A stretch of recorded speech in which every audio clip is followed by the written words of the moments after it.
Alright, Liners, so it's finally time for us to update our monthly tier list over on Bleach Brazos. With that in mind, I actually haven't updated it in over like 3 months now since the 9th anniversary officially started. Didn't mean for it to go on for that long, but we're here, and with that, what that does mean is that we have a lot of really good and powerful, exciting characters to put in our tier list for today's video. Since there are quite a few characters, we might kind of rush past a few of them because a lot of them, not a lot of them, but some really aren't worth talking about more than like 2 minutes, right? And you'll probably know what characters we are talking about. But first up, let's look at the heart tier list. Now, in the last 3 months, we've gotten 4 new characters. And our first character is Kensei. He was one of our first characters that we did get post 9th anniversary, and he is going to be a melee normal attack guild quest focused character. And how many times am I going to say that in this video? So with that in mind, he really only wants to be used in the melee hollow guild quests. Now, due to the fact that he does have guard break, which does make it so he doesn't have to use strong attacks to break enemies' guards, you can use him outside of guild quests, but given the fact he is a melee normal attack damage character, you are kind of limited on where you can use him other than guild quests. Luckily though, in guild quests he is going to be a good character, especially because he will be running the team with a 43% attack, focus, and defense increase. He himself has Flurry +2 and a very high bruiser value going up to 90%. 20% of that he can give to other captains. I do like the fact that he has long reach, and as far as normal attack damage characters do go, at least once focused on guild quest content, he definitely is going to be one of the best. The thing is though, when this character did release, a lot of people just didn't need him because someone like Shinji does exist, and Shinji is basically the same type of character. Obviously, Kensei is the better version, he does more damage, but when you release a melee normal attack damage character after an anniversary when people already potentially have a max transcended premium version, most people decided to skip Kensei. That doesn't mean he's bad. Obviously, once you get Kensei in the future, you are going to want to use him in your team, but he's definitely, at least to me, one of the more forgettable characters because I just don't need him right now. I have Shinji. I know he's a better character than Shinji, and with that in mind, we are going to put him at the top of S. But he's a character I definitely just want to get later on when he does become a filler, which lucky for us, he's a mid-month unit, right? Despite him being 1000 Year Blood War, he should return in like 3 months now, and hopefully become a filler in better 1000 Year Blood War banners. Our next character is going to be Retsu, another normal attack damage character for guild quests, in this case the ranged guild quest. Now she's quite noteworthy. Kind of the opposite of Kensei. She's a worse character because she doesn't provide the team with a team boost, which ideally you do want in any respective guild quest phase. But the range at Quincy guild quest, what she is designed for, was lacking. It was really needing a character like this, just a new character that has Flurry +2, high bruiser, because before this character's release, we were only really working with a like 3-year-old unit, that being Rurokan. With that in mind, she definitely does have a place, but I'd say like low tier, maybe around tier, for example. Like her damage output's good, she's valuable in her respective guild quest phase. If anything, to be fair, I could maybe put her here. Again, there's not really much to say about her. She's just a ranged normal attack damage unit that you want to use in guild quests. If you are struggling in the range Quincy guild quest, which to my knowledge is one of the more harder ones out there, just given the lack of options, and again, your only normal attack damage character other than this Retsu is a 4-year-old unit with not the highest damage output, it does make that quest a tad bit more difficult compared to the other type of guild quests out there. Our next character, by release it would be Byakuya, but we're going to talk about him more so than Saruchi, because we have another guild quest character.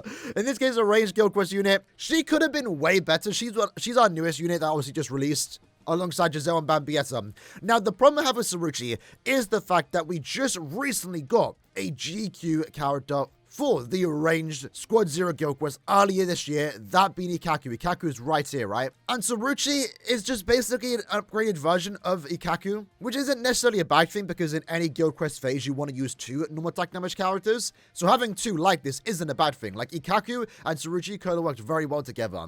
It's the unfortunate thing here is that none of these characters, Saruchi nor Ikaku, can use a team boost SA2, which really does suck because again, in any guild quest phase, the general idea for a team is 1 SP unit as your lead, and then 2 normal attack damage characters, one of them being able to give the team more stats with a team boost. For normal attack damage units, you need to have a high attack stat in guild quests, so you always need to have that team booster in your team, and it kind of sucks that Saruchi was in a way designed to replace Ikaku instead of go alongside Ikaku. With that in mind, I guess we might as well just put it next to Ikaku, right? They're basically the exact same unit. The only difference is that Saruchi has more damage output. She can go up to Flurry +2. She actually has a really high normal attack damage output, and she is definitely going to be a much needed character in the ranged Squad 0 guild quest if you do need that additional support. Her addition to the game would have been more exciting though if she was a team booster, because instead of replacing Ikaku, she would have went alongside Ikaku. Now finally, let's talk about a real character. Let's talk about a real character, that being Byakuya. What an amazing character. And a character that finally broke the curse of 1000-year Blood War Byakuya's being somewhat okay / mediocre. This character is a hard Soriba with the human killer plus ability, so he's doing 40% more damage to humans. If we look at his damage output, the character itself has Frenzy +2. Once you inflict a status ailment, which in this case he can apply both weakening and paralysis, a very powerful combination. And remember, weakening lets you do 50% more damage. But once you do inflict a status ailment, you will then get an 80% spiritual pressure boost. But in this character will also be doing 30% more damage to status afflicted enemies, which is a skill that he can give to any other Soriba, which is really good. If you're ever in co-op, if you're using him in guild quests, if you're using him in Limit Breaker, if there's ever a Soriba in your team, they're getting 30% more damage just from Byakuya alone, but that also lets him more so do more damage. And then his innate abilities does let him get 40% more strong attack damage when you are at full stamina. And that's not even to mention the character built in has a 60% Berserker value. So he essentially has 100% Berserker, strong attack damage increase, Frenzy 2, 80% spiritual pressure boost, 2 very powerful status ailments together, and one of those status ailments lets you do 50% more damage.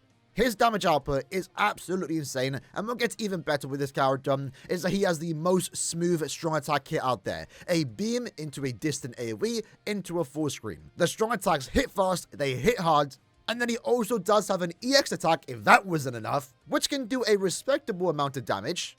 Definitely not his hardest hitting attack in his entire kit, but this attack is more so here to provide some small crowd control and most importantly, support abilities, since he does give himself and his teammates 5 barriers.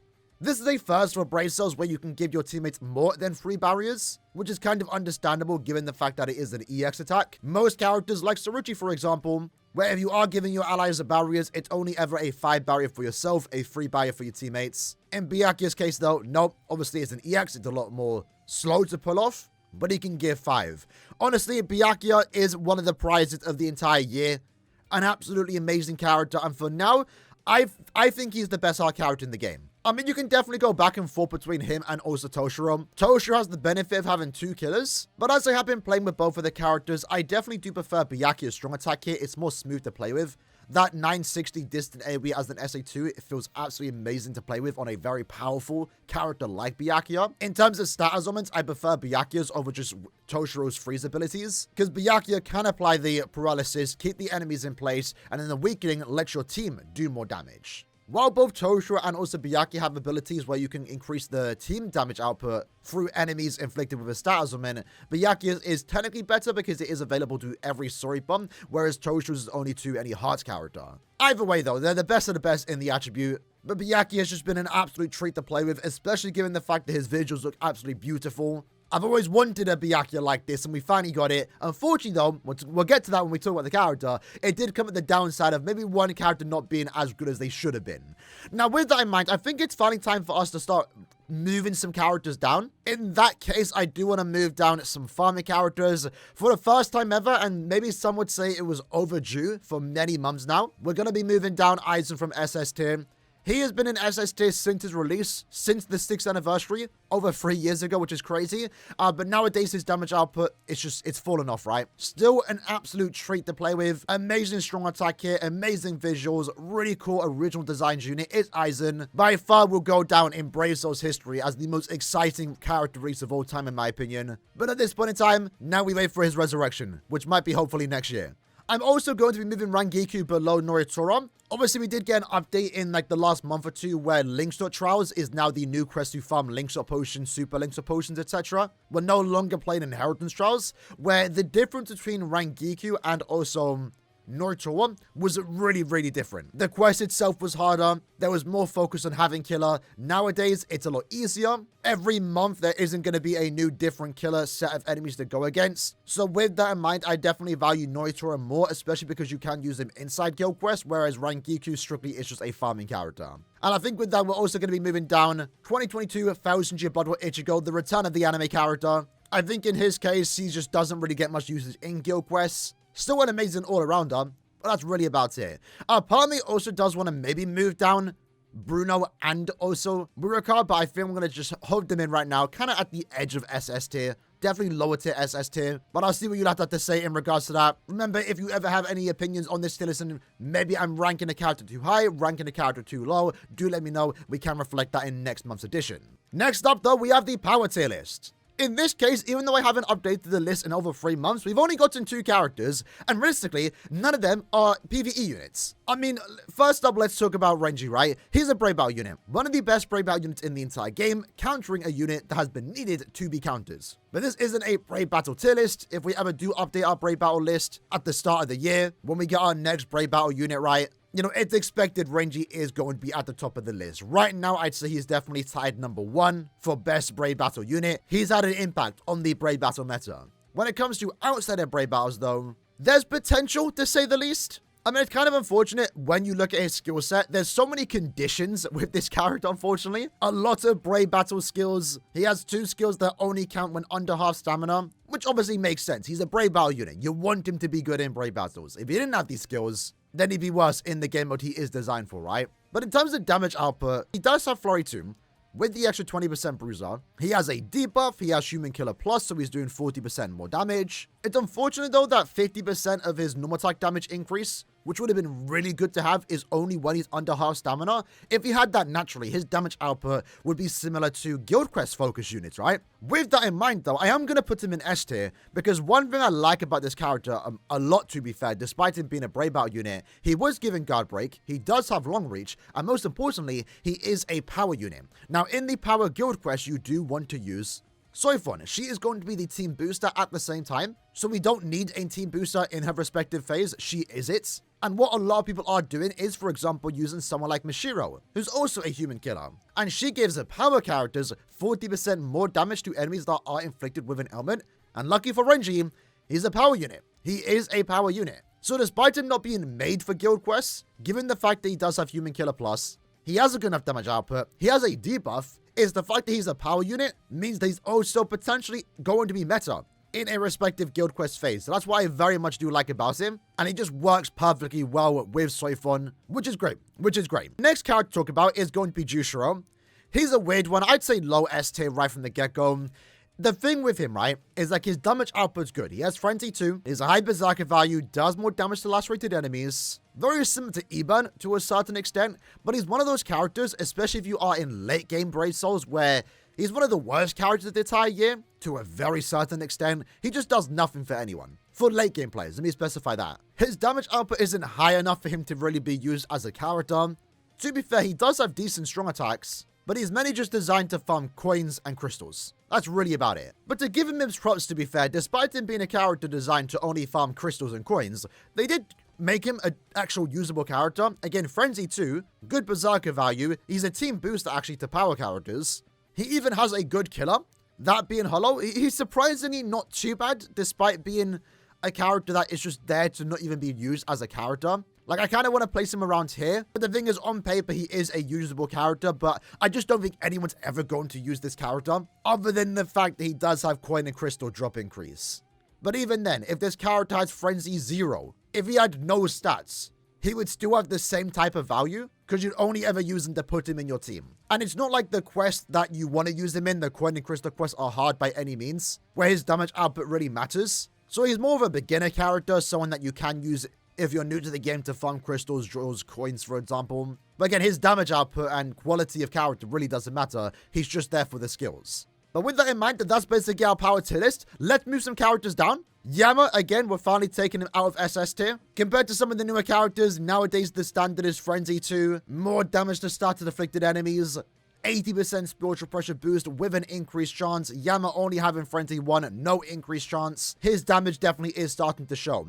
With that, in all honesty, you might even want to move down these characters too. You might even want to do that, just to free up some spots in SS tier. Ultimately, in regards to Ichigo, still an amazing auto unit. Damage output though, Despite him having Frenzy 3, it's not really the greatest anymore, right? No spiritual pressure boost does hold him back heavily when it comes to where it matters, where you want to clear content fast. And like I mentioned earlier in regards to farming content where I like to use this character, I mean, you can still farm links or trials with him and also very easily. But the quest has gotten easier to the point that a character like Yumachika, who I absolutely despise using, technically has gotten better. Because, you know, if the quest is easier, a character that's built like Yumachika has technically gotten better because I honestly don't mind using him right now. Because as a farmer, he can finally do what he wants to do and farm content, if that kind of makes sense. So I think I kind of want to move Yumachika up a tad bit. Probably to like right under Eburn, if anything.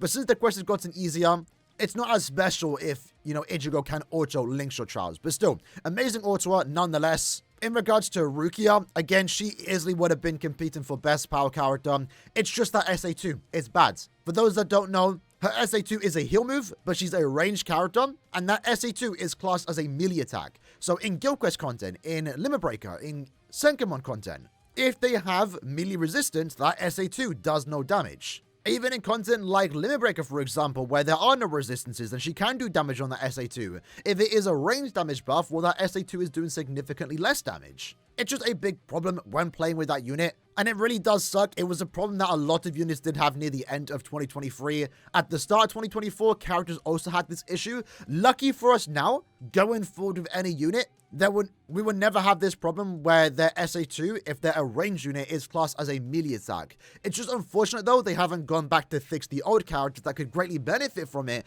like this Rukia, for example. So because of that, we are moving it down just the top of S tier. In fact, I think in this case, we'll just put her above Ichigo at this point. After that, we have our mine tier list. Now, in this case, we have two new characters. First up, let's talk about Candice because she's the newest character, but she's the mid-month, right? Outside of her strong attacks and skills that she does have, I actually really like this unit. I didn't have much expectations for a base from Candice, which we knew was going to come because as far as Bambis do go, they're all going to get a base form version and then a Volstandig version. And in Candice's case, remember, she is a mid-month unit, so mid-month characters come with a lower standard. Despite her being 1000G Blood War, to be fair, she was given some good skills.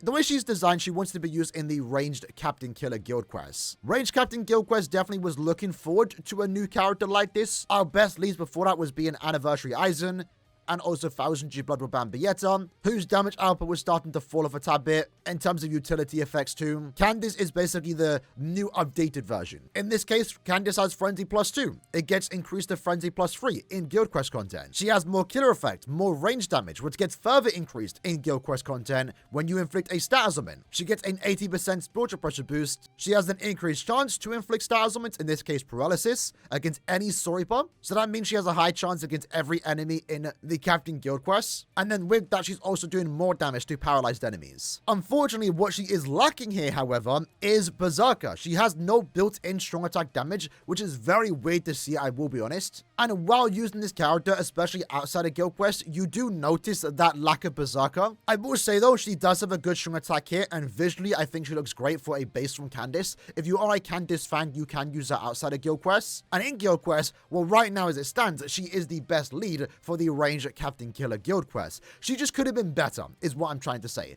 If she had that built-in strong attack damage increase, she would have honestly been perfect. There's another character that we'll talk about in a minute that is a very similar character, a mid-month 1000G Blood War unit, but a character that's designed perfectly, and a character that kind of competes with end-of-month units. But with Candice, she kind of just plays like a mid-month, if that kind of makes sense. And that's kind of fine because, yeah, she's a mid-month unit, right? With that in mind, I want to say she's around an S-tier unit. I would say probably around here, maybe just a tad bit worse than Needy, in all honesty. Maybe if she's been given that Berserker value, I would have put her a tad bit higher. And to be fair, I feel like maybe Esnot's a tad bit worse. Because while technically Esnot would play better outside of Guild Quest to a certain extent, when Candice has Killer, she's definitely playing better. And at the same time, at the very least, while she wasn't a perfect unit, she is the best in a respective Guild Quest phase, so she does have that title as of right now. Next up, though, let's talk about Bankai Rukia, shall we?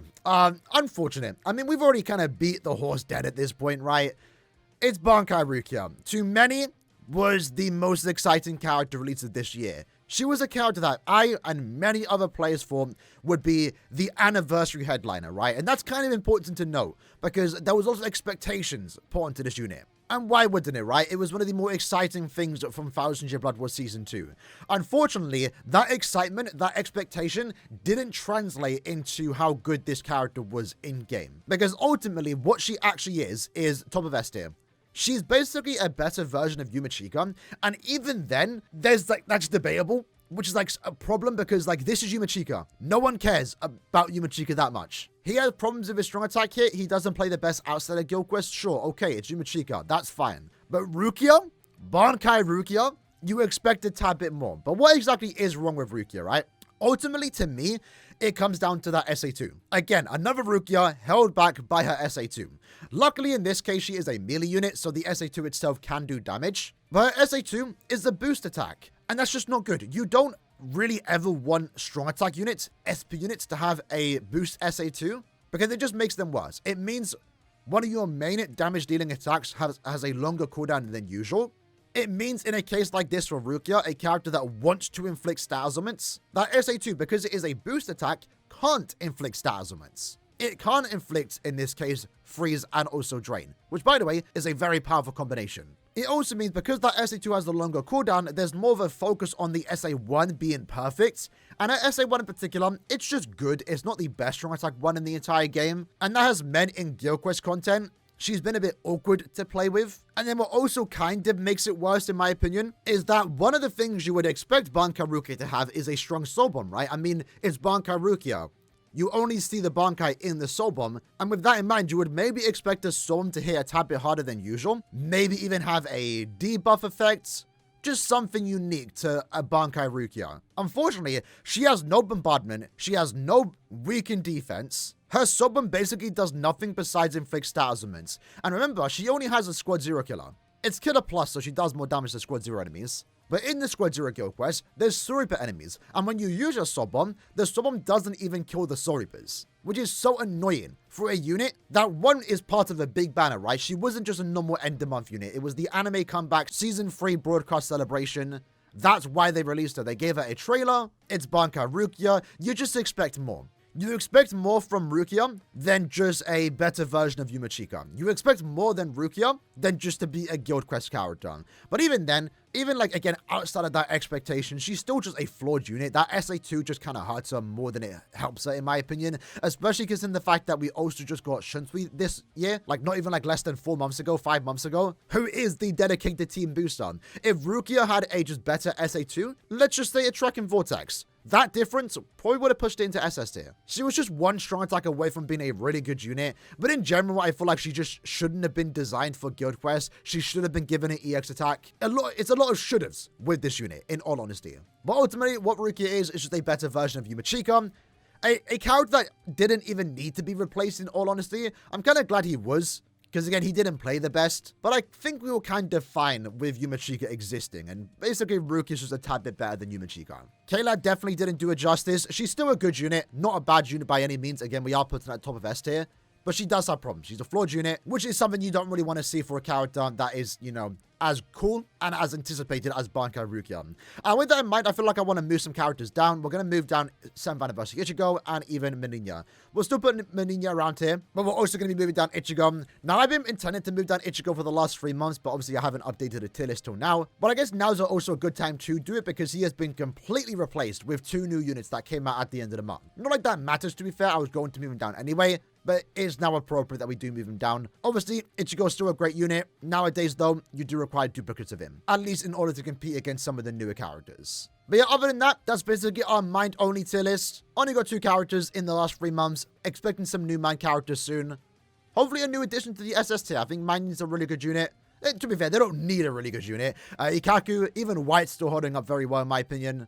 And UI is basically all you really need. But I would like to see a new addition, like a very powerful mind character, added to the game in the next few months. With that said though, let's move into the speed tier list. Speed, as always, is absolutely stacked, and it's gotten even more stacked. So first up, let's talk about the Nad units that we have got added to the game. We have a new Yamamoto, the Brave version. Fairly simple character. He's a melee normal attack damage character, wants to be used in the melee human and guild quests. Is a tad bit unique in the sense that he does have the enemies defeated bonus, which is very strange for a guild quest character to have it. Very strange for a mid-month unit to have it, but I welcome it. I think it's kind of cool. The character gets stronger the more kills he does get, or his team. And in guild quests, it basically means that as you go through the waves, the character just gets more damage output. Basically simple. I would say he's like very similar to Grimjow, if not better. He doesn't have any utility effects, but that's fine. The melee human guild quest does have access to Soifon, who is the team booster and also the SP lead. Likewise, we also have Mask D Masculine. Masculine. Not gonna say his name anymore as to not spam the video with the pop-ups. This character, I would say, deserved better. Kind of like Renji, right? I didn't want him to be a NAD character. I wanted him to be a very powerful SP unit. Having said that, he's not that. But at least what he wants to do, he's a good character. He's another normal attack damage character designed for guild quests. In this case, the immediate Sternritter guild quests. That guild quest in particular has been needing a team booster. He has a very high damage output, 105% normal attack damage increase, with throw +2 inside guild quests, more killer effects, more melee damage. So he's really all you could ever ask for in a melee normal attack damage character. Doesn't do anything wrong, doesn't do anything super amazing. Just a set standard guild quest NAD unit that is perfect in the role that he wants to be used in. In this case, I would kind of say very similar to Candice, if anything, just a melee character in this case. In a way, to be fair, you can look at him as a melee version of Candice. Again, would have loved if Mask was an SP unit, was a powerful SP unit that we put in SS tier.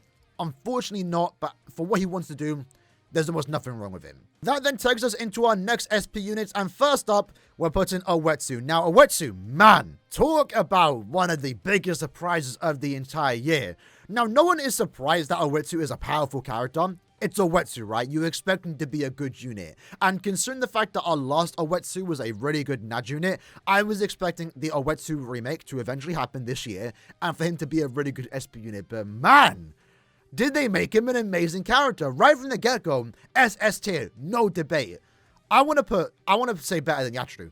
He's really, really good. And the thing is, he's an experimentation done right. They went a different route with him, and they absolutely nailed it. But what exactly did they do unique with this character? Well, he can't inflict any status augments. He's going against the meta where every new character wants to inflict status augments, wants to get a spiritual pressure boost, wants to do more damage to enemies inflicted with an ailment. Uetsu has no status augments. And we have other characters like that do more damage to enemies not afflicted by an ailment, that don't inflict status augments. But the problem with them is that when it came to Limit Breaker content, when it came to Guild Quest content, their damage output just wasn't high enough. With Uetsu, he has a Frenzy +2, 100% more damage to enemies not afflicted by an ailment. It's actually 140% because he has that built into his soul trait. But most importantly, he has a gauge effect. Finally, we got another gauge character this year. The last gauge character to be given to us was Sangdu.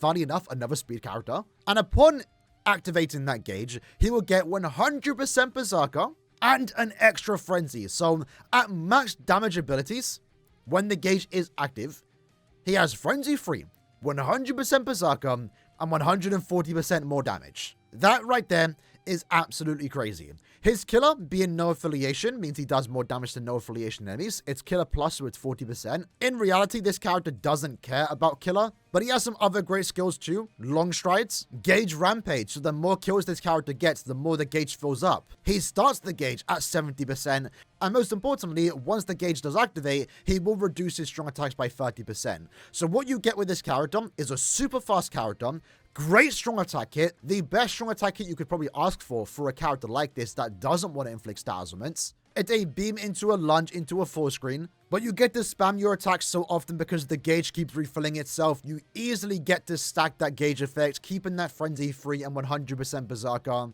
And in Guild Quest content, I mean, when this character came out, right, people said, oh, I don't want him because Yuha is better. But then when it came to Guild Quest scores, he got higher scores. And he got it consistently because he doesn't need to care about inflicting a status augment. He doesn't need to get lucky. He's just doing his damage output consistently and just spamming strong attacks. He's been an absolutely amazing character to play with. We are going to do a top 10 favorite characters released this year.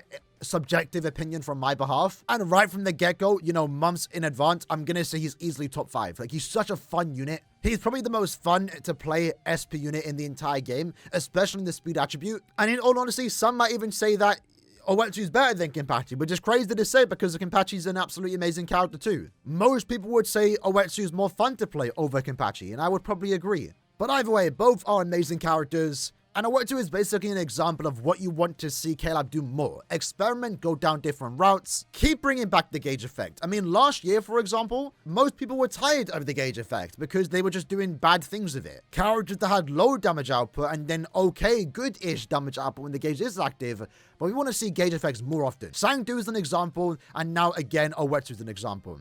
Don't make the character bad when the gauge isn't active.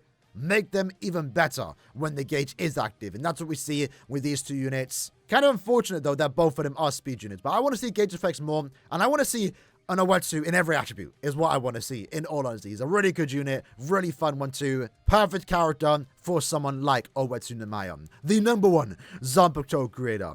Now, last up, we have the newest character in the speed attribute, Bambietta. Kind of funny, right, that we are talking about Owetsu and Bambi in the same video, because Owetsu is an example of trying new things and nailing it. Bambietta is an example of trying new things and doing it wrong. So what's wrong with Bambietta, right? Now, in my showcase video, I said she was almost perfect, and I had comments saying she's a Guild Quest character. She's not almost perfect, but she really was just one skill away from being a very good unit. What Caleb tried to do different with this unit, right, was not be tied behind getting a spiritual pressure boost. In Guild Quest content, what we do see is that all these new characters have a very high chance to inflict status augments and a very high damage output. So when you're killing waves super fast, going into that next wave, you could inflict a status augment before your spiritual pressure boost does go away. But then because you just inflicted one, now you have to wait for that status augment to wear off to then get your high damage output again. They tried to do something different with Bambietta, where instead of having a spiritual pressure boost, she just gets way more damage against the enemies she wants to inflict status augments against. So in her case, she has Frenzy 2, free in Guild Quests, and she can inflict both Lacerate and Burn. And when you do that, you're doing 140% more damage to those lacerated and burned enemies. Now remember, she can inflict Lacerate, so as a bonus ability, you can give her 40% more damage. And given the fact that she has range damage increase, killer effect increase, she has a Ranka Killer Plus, and again, Frenzy Free, right? She is going to be doing a lot of damage in Guild Quest when she has Killer. Now, one problem she does have is that she doesn't have any built-in Berserker. Kind of weird that we had 2 Quinties released in the last month that both have no Berserker. That does hurt her, especially with the fact that she was given Bruiser. She doesn't need Bruiser. If that was Berserker instead, she'd be a lot more enjoyable outside of Guild Quest, especially given the fact that she doesn't have Frenzy Free outside of Guild Quest. So she's one of those characters that outside of Guild Quest, she kind of plays below average because she can't get a spiritual pressure boost. When you're not only against the wrong cars, you aren't reliably inflicting those status augments to get that 140% damage increase. And because of that, the lack of Berserker is even more noticeable. So when I say this character was almost perfect, if she was just given Berserker, if she maybe had an increased chance against everyone, if she had Frenzy Free everywhere, she'd be honestly an amazing unit. I like the idea with what they did with this unit, but if you're going to do that, if you're going to make a character like this, you need to get them Berserker. You need to have this character have Frenzy Free outside of Guild Quests. The reason why Owetsu worked is because he isn't tied behind a particular game mode. And ultimately, the reason why Bambietta doesn't work is because she is tied behind really only wanting to be used in Guild Quests. So a character that, again, easily could have been up there with Owetsu, in all honesty, if she just didn't have those Guild Quest specific skills. She could have been up there. Unfortunately, though, she's not. With that in mind, I want to say, like, around here, I think she's maybe a tiny bit better than these Nad units. You know, we haven't even got to try her out in Guild Quest yet, but I think she will surprise us. She is, at the end of the day, a Guild Quest unit. And it's a Guild Quest that has been needing her, to be fair. I mean, as far as ranged Rankas have gone, they've been bad. The most recent ones that we have gotten, we had Rangiku, who has iffy strong attacks. We had Rukia, who has a strong attack too that doesn't do damage. So for most people, we've been stuck using 7th anniversary Ichigo, and it's finally time for us to use a new character, and Bambietta is going to be that. In Guild Quest, amazing unit. Outside of Guild Quest, it could have been bound. Could have been bound. I would love to see Caleb try this character again, where they don't get a spiritual pressure boost, and they have high damage output against status affected enemies, but just don't give them Guild Quest skills. And maybe, preferably, give them an increased chance against everyone. Give them the Debilitate skill, a skill that we haven't seen in the game since like 5 years ago. And while we're still on the topic of Bambietta, one thing I do want to praise is her stat elements. Lacerate and Burn is a very powerful combination. It's the reason why this character, despite of course getting the damage buffs in Limit Breaker, she would have been significantly worse if not for that. Because in Limit Breaker content, or any enemies like, or bosses in club content for example, Lacerate and Burn are both doing damage at the same time. So that allows her to do extra damage. In Limit Breaker, the DLT, the damage over time, the status effects are doing millions of damage per tick. So I do like the status element combination. In Guild Quest, it means Lacerate will stop the enemies from even using strong attacks. So we're getting a character that could have been significantly better. Unfortunately not. With that said though, I think Speed right now has way too many SST characters. We are going to move some down like we have been doing with some other characters. In this case, I'm going to move down Aaroniero. Even though I kind of like spoke about the negative effects, the problems that Bambietta does have, she is right now the best character in her respective Guild Quest phase. Aaroniero, I would say, maybe plays a tad bit better outside of Guild Quest, but in Guild Quest, not so much. I don't want to move down Uryu because he's surprisingly been a lot more useful than I've kind of thought he would be after this much time. But we are still going to move him down nonetheless. And I also want to move down Orihime. With Orihime, she's always been there for Guild Quest. Outside of Guild Quest, forgettable unit. In Guild Quest though, really good support character. Whenever you need a third character in your team to boost your team, provide them with barriers. Sometimes give them the immunity. Orihime is always going to be there. Since we've been getting a lot of Guild Quest focused units, I rarely ever use Orihime. And the idea is always to use Orihime until you can replace her. But I do want to move her outside of SS tier, in all honesty. Maybe put her around here, near the top of S. But understand, as a new player, Orihime is going to be one of your best characters for Guild Quest content. It saves you the potential need to pull a unit, right? For multiple phases of Guild Quests. So I'm more comfortable with this. And part of me kind of wants to put Uryu above Bambietta, but I feel like Bambietta is a bit more sought after because of Guild Quest potential, as opposed to Uryu, even if Uryu might play better outside of Guild Quest. And just to edit this in, I will be moving Nelio down a tad bit. For some reason, when I was changing the characters, I just didn't see her there. Because yeah, it does feel very weird now that Nelio's in front of Uryu, but understand Uryu and Bambietta will be at the top of S tier going forward to our next month tier list.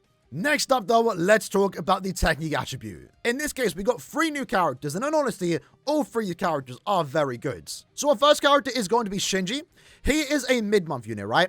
And he was the character I briefly hinted at when we were talking about Candice. Candice is a mid-month unit that kind of plays like a mid-month. The lack of Berserker is annoying. She's still the best in what she wants to be used in, but she very much does play like a mid-month unit. In the case for Shinji, he's an end-of-month character as a mid-month, which is commendable. Is what I really like about this unit. But why exactly is that? Well, he's a character that I want to see more often, right? He's a Guild Quest character. He obviously was designed and made to be used in Guild Quest, but they didn't give him Guild Quest specific skills, and that's what I want to see. Because what that does mean is that in Guild Quest, he plays like an amazing character. Outside of Guild Quest, he plays like an amazing character, right? That's something Bambietta could have actually benefited from. So with this character, he has a 50% Berserker, he has Frenzy +2, and when you inflict a status event, which keep in mind he has an increased chance to do so, against any Soripa, you will then get an 80% spiritual pressure boost. Alongside that, because he can inflict confusion and weakening, you are then doing 60% more damage to confused enemies. And remember, weakening gives you 50% more damage. So damage output is great. Strong attacks that he does have are actually really good in my opinion. Not perfect, but good enough. And his soul bomb can actually hit pretty hard. So when you do use your soul bomb, unlike Rukia for example, it will kill the Soripas, despite him not having Soripa Killer. In a way, he's a simple unit, but he has exactly what he wants to have. Funny enough, the only thing he's missing is the new Dominate status element, which only got added this month. His Summon would have been the perfect status element to have that, given the fact that, again, he does have his Bankai. Confusion on all of his attacks do make sense, but his Bankai really should have had this new status element, right? We'll talk about that in a minute. But I guess that there's one weird thing about him to a very small extent. His weakening does actually mess up with the confusion, but I don't mind it. The confusion status element is by far the worst status element in the entire game. It's just bad. It's now technically been replaced with Dominate, a much better status element.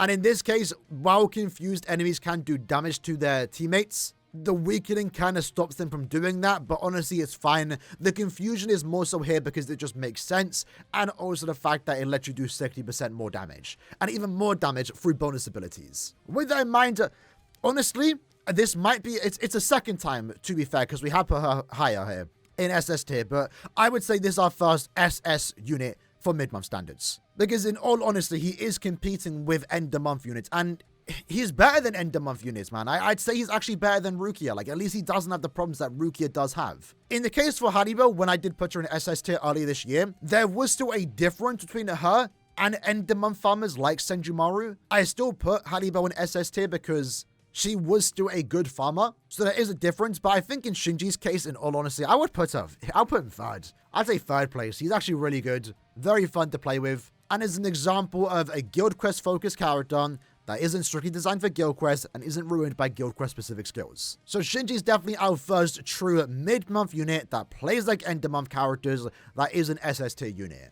Obviously, though, he is an exception because he was also technically part of the anniversary. He was the third part to the 9th anniversary, so he is technically an anniversary character too. He's a character that I do not own, though, that I'm hoping to pick up sometime when he eventually comes back. Next up, we have Tenjiro. Now, I actually really like Tenjiro. I really like Tenjiro. And this could be a hot take, but understand him being here is literally because of his Guild Quest potential, and even Epic Raid potential to a certain extent.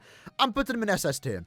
This is going to be our first no attack damage unit designed for Guild Quest in SS tier, but why exactly is that? Because one of the problems when this character came out was the fact that he was a Guild Quest no-attack damage character. It was made worse considering the fact that he came alongside Owetsu, a 2-character banner, and you don't want 2-character banners to just be 1 character, Owetsu. I don't mind no-attack damage characters for end of the month if they're made more special. More often than not, they're not. And if they're maybe the 3rd character in a banner, like, for example, we saw with Saruchi. But with what this character wants to do, he doesn't do anything entirely too special until I talk about the special skill that he does have. But he has Flame plus 2, more killer effects, more range damage in Guild Quests. And that is annoying, don't get me wrong. I would have loved if he didn't have these Guild Quest specific skills and had this damage output outside of Guild Quests. His normal attack damage is pretty high at 95%. So in Guild Quest content, the ranged human Guild Quest, when paired with someone like Byakuya, is going to be very good, right? Especially because he does have a team boost that can heal. His SA3, in fact, can also heal too. And like I mentioned earlier with the Parasol Rukia, this character, like every new character nowadays, his SA2 and 3, not like it matters, you're using chappies anyway, they can do damage. They are classed as range attacks. But what makes this character really special here is not only does he have a team boost SA2, he also has a team party buff where to any story bar, you're doing 30% more damage. And this right here is almost god tier support for any Guild Quest character that is a story bar. And it's really unfortunate too, because when this character came out, is that we knew for end of September, we were going to get an SP lead for the Ranged Human Guild Quest. And I was really hoping that that character would be a story bar to benefit from the buzz from Tenjiro.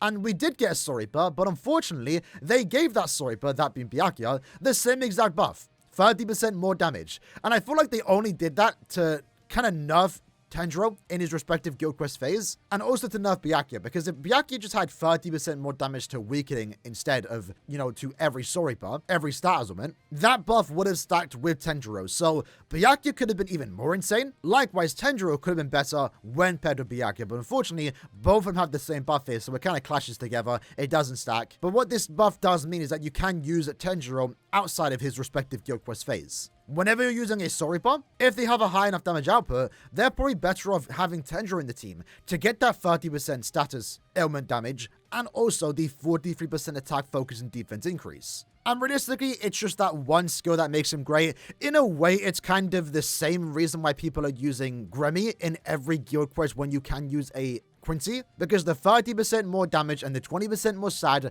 really does go a long way, especially when you use the Mugetsu Soul trait. And you can kind of basically do the same thing with Tenjiro. Any story bomb, pair them with Tenjiro, give them the Mugetsu link, and boom, that character's now doing more damage.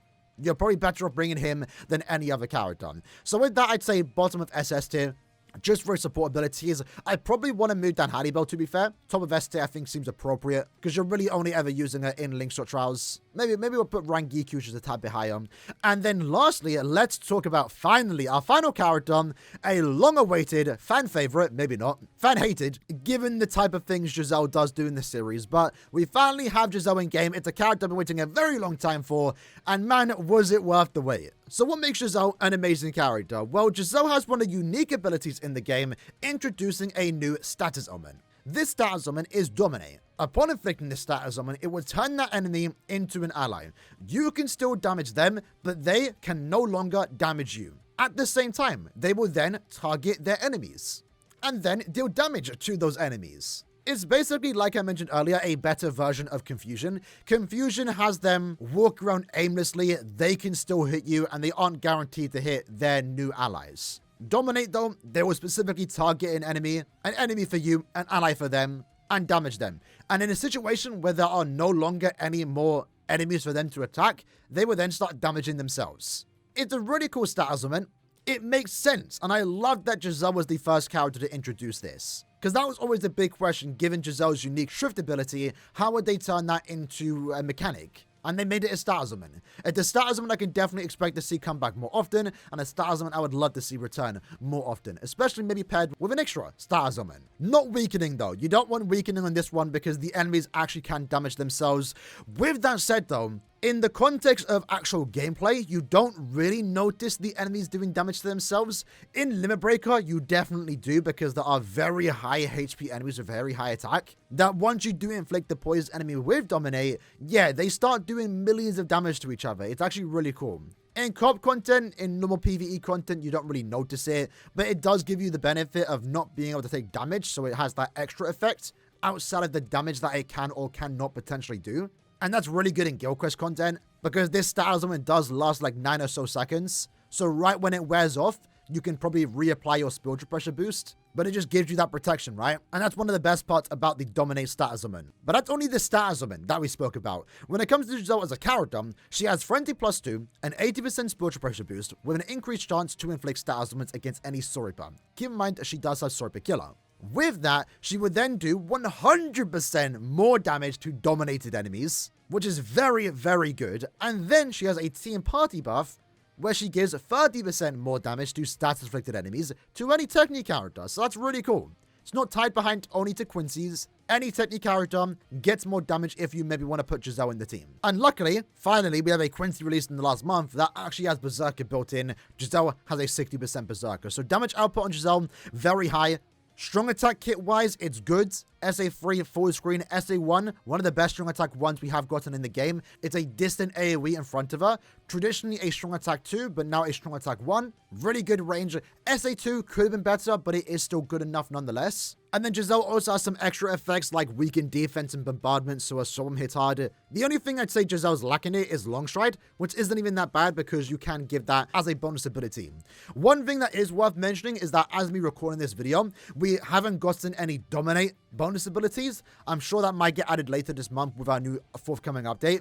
But I'm very curious to see if that Dominate bonus ability is going to be 20% or 40%. If it's 40%, then Giselle gets better. If it's 20%, that's fine. Giselle's already a good character as is. But I am very curious to see what that is going to be. One thing I will mention, Bruiser on Giselle is kind of wasted, but I guess it's not that bad. Would have preferred Long Stride. But in terms of skills, status summons, Giselle is a unique character, very good. And also worth mentioning, Giselle has an EX attack, really good range on it too. It's a Vortex-like attack, very high chance to inflict Dominate. It's an EX attack that we saw very similar to Hollow Bankai Toshu released for the 9th anniversary. The difference between these two characters though, is that Giselle has more range. And it also spawns in front of her, so you can use it perfectly in Guild Quest or in front of an enemy, whereas Toshiro needs to get in front of the enemy because the Vortex spawns around him, not in front of him. So with that in mind, Giselle's an instant SS tier character. I would probably say best Technique character outside of Gremmy because we're not going to get a better Technique character than Gremmy for like another year probably. I think Giselle's great. Like she's the perfect character. I think Giselle's great. Her introduction is amazing because it introduces a new style summon. We finally got a new ranged Swiper Killer to replace 7th Anniversary Ichigo. You know, when it came to the ranged Aranka Guild Quest, we were getting new ranged Aranka Killers. For ranged Swiper Guild Quest, we just weren't getting any. So we were kind of just stuck using someone like 7th Anniversary Ichigo. And one thing that is worth mentioning too, right, is that, remember, Giselle has a 30% damage increase to Technique characters. Well, the best no-attack damage character in the ranged Super Guild Quest is a Technique character. So this character gets benefited from having Giselle in the team. With that, I probably want to say top of S tier. Maybe I kind of devalued her But she's a great normal attack damage character that now gets better paired with Giselle. Really powerful duo with those two characters. But to be fair, if there's one thing to criticize Giselle, and it's not even Giselle's fault, it's just the way the stat augment does work, Dominate cannot be inflicted in epic grade content. The boss is completely immune to it, which I disagree with the route Caleb took with that. I really feel like it should just have an instant activation and do nothing, but still let me get the spiritual pressure boost, because that means Giselle cannot get a spiritual pressure boost. With that in mind, you could probably argue that Bambietta is better. I want to say Giselle is still a tad bit better, but if anything, they may be tied for second place. Either way, they're not first, but Giselle is definitely an exceptional new unit into the game, and finally, what we want to see, right? Post 9th anniversary, we've been seeing too many Soripers. We want to get new Quincy's, Giselle being one of them, but just in general, powerful Quincy's that can benefit, by the way, from the buff from Grammy, right? Grammy is an amazing supporter. I don't think I mentioned that yet with Bambietta or Candice, but Grammy, remember, does make them better. They get 30% more damage to stat-affected enemies and 20% more strong attack damage that does stack with Mugetsu. And Giselle is another example of that, an already amazing character that is made better in Guild Quest content when paired with Grammy. And in a way, technically, Giselle makes Grammy better because Grammy is a technique character. Technically, every character here gets better because Giselle existence, if you want to use Giselle's buffs to any enemy that wants to inflict a status augment. And with that said, that is basically our tier list. I do want to move some characters down. If we move down some other characters, Torsion needs to get moved down to...